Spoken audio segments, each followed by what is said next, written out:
Thank you, thank you, thank you. Please. Thank you, thank you, thank you. It's good to see you all, particularly good to see my granddaughter sitting in the front row here. Hi, Finn. How are you, honey? For over 200 years, America has carried on the greatest experiment in self-government in the history of the world. And that's not hyperbole, that's a fact. We're the people. The people vote and choose their own leaders, and they do it peacefully. And we're in a democracy. The will of the people always prevails. Yesterday, I spoke with President-elect Trump to congratulate him on his victory. And I assured him that I'd direct my entire administration to work with his team to ensure a peaceful and orderly transition. That's what the American people deserve. Yesterday, I also spoke with Vice President Harris. She's been a partner and a public servant. She ran an inspiring campaign, and everyone got to see something that I learned early on to respect so much, her character. She has a backbone like a ramrod. She has great character, true character. She gave her whole heart and effort, and she and her entire team should be proud of the campaign they ran. You know, the struggle for the soul of America, since our very founding, has always been an ongoing debate and still vital today.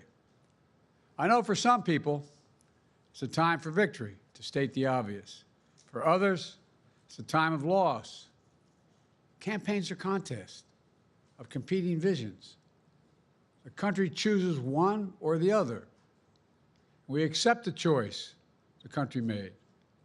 I've said many times, you can't love your country only when you win. You can't love your neighbor only when you agree.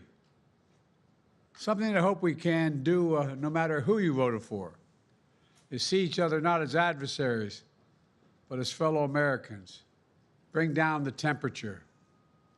I also hope we can lay to rest the question about the integrity of the American electoral system. It is honest, it is fair, and it is transparent. And it can be trusted, win or lose. I also hope we can restore the respect for all our election workers who busted their necks and took risks at the outset. We should thank them. Thank them for staffing voting sites, counting the votes, protecting the very integrity of the election. Many of them are volunteers who do it simply out of love for their country. And as they did their duty as citizens, I will do my duty as president. I'll fulfill my oath, and I will honor the Constitution. On January 20th, we'll have a peaceful transfer of power here in America. To all our incredible staff, supporters, cabinet members, all the people who've been hanging out with me for the last 4 years, God love you, as my mother would say. Thank you so much. You put so much into the past 4 years. I know it's a difficult time. You're hurting. I hear you and I see you. But don't forget all that we accomplished. It's been a historic presidency. Not because I'm president, because what we've done, what you've done. A presidency for all Americans. Much of the work we've done is already being felt by the American people, but the vast majority of it will not be felt over the next 10 years.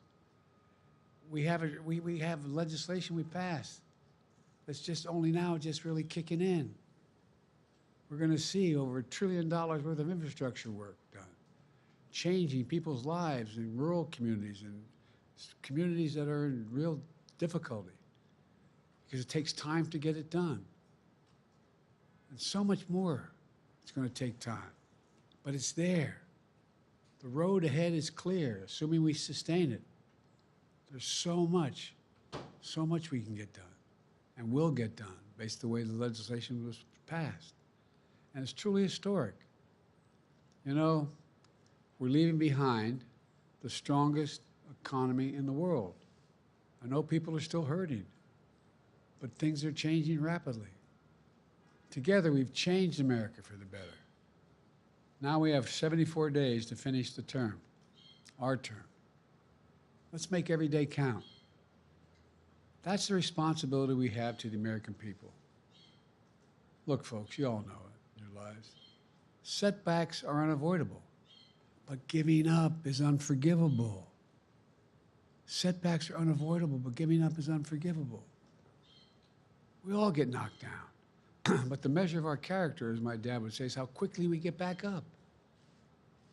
Remember, a defeat does not mean we are defeated. We lost this battle.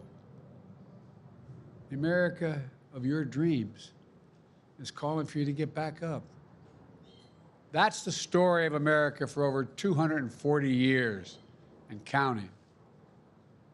It's a story for all of us, not just some of us. The American experiment endures.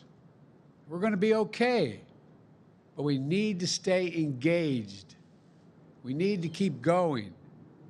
And above all, we need to keep the faith. I'm so proud to have worked with all of you. I really mean it. I sincerely mean it.